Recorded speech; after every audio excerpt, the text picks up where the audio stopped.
So we were playing Fort Hays, and it was the second game of the season. I was really excited to play because last year I redshirted. First USF game I've covered since I joined Avera in October, and it was just a few weeks after that. Happened to be at the game with my daughters. Inside, and right off the bat I went in, went up for a rebound, and came down wrong. She got tangled up and then didn't get up right away. A lot of times with athletes, when they have an injury, the best exam you get is right on the court or immediately after. So it's useful for us to kind of get that initial exam, talk to the patient.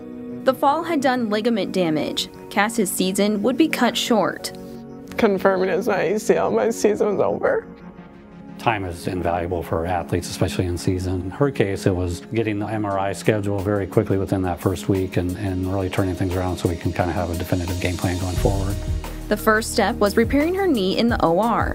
At the time of surgery, it did confirm again what the MRI scan showed, where she had a complete ACL rupture.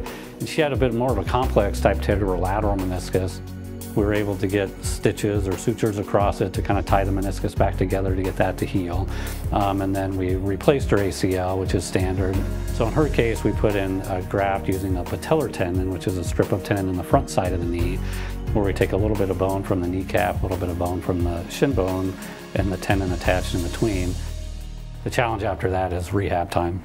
Cass's rehab was now in the hands of her physical therapist. Every person that walks in the door, you learn something new. And I think by learning more about them as a person, you can motivate them better. There's so much communication involved, and it's that team approach that I really enjoy, because you're constantly communicating back and forth with patient, parents, coach, athletic trainer, physician, all trying to get them on the same page and say, hey, this is why we're doing this.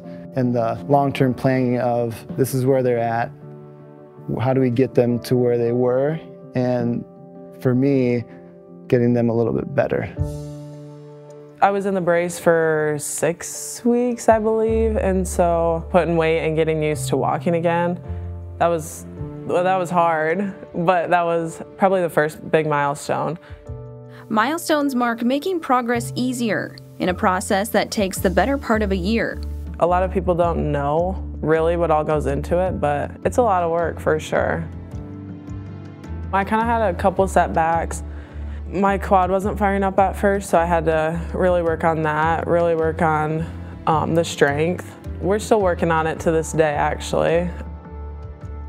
Just knowing that I got a good team behind me kind of helps. These setbacks are common with this. It's such a long process.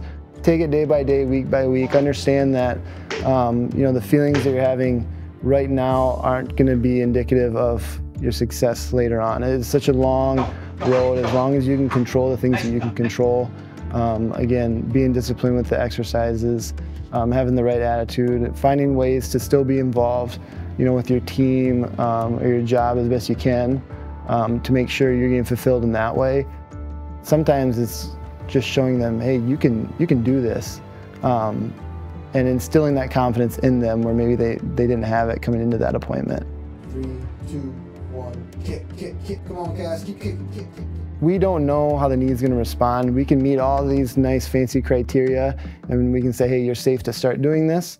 But as you get into it, the only way we know how the knee isn't able to tolerate it is swelling and pain. And so as she got deeper into that return to competition phase where she was maybe doing more 3-on-3, the knee would swell up. And so that's when we had to really communicate with the coach and really get on the same page and say, hey, we need to scale back or we need to push forward. And what's really nice is we have testing from that very first phase that we can go back and say, you've decreased power output 5%. So we need to give the knee some time to calm down.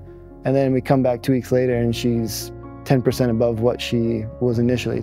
We use all that data to help us, again, make sure we're progressing the right way and giving her the best opportunity to succeed. Anthony and Avera has really prepared me to not worry about my knee, and I think they've really prepared me well. A redshirt freshman, injured sophomore, this junior has been off the court too long. So it's been about 2 years. First game, I don't know, getting out the first jitters, getting out everything.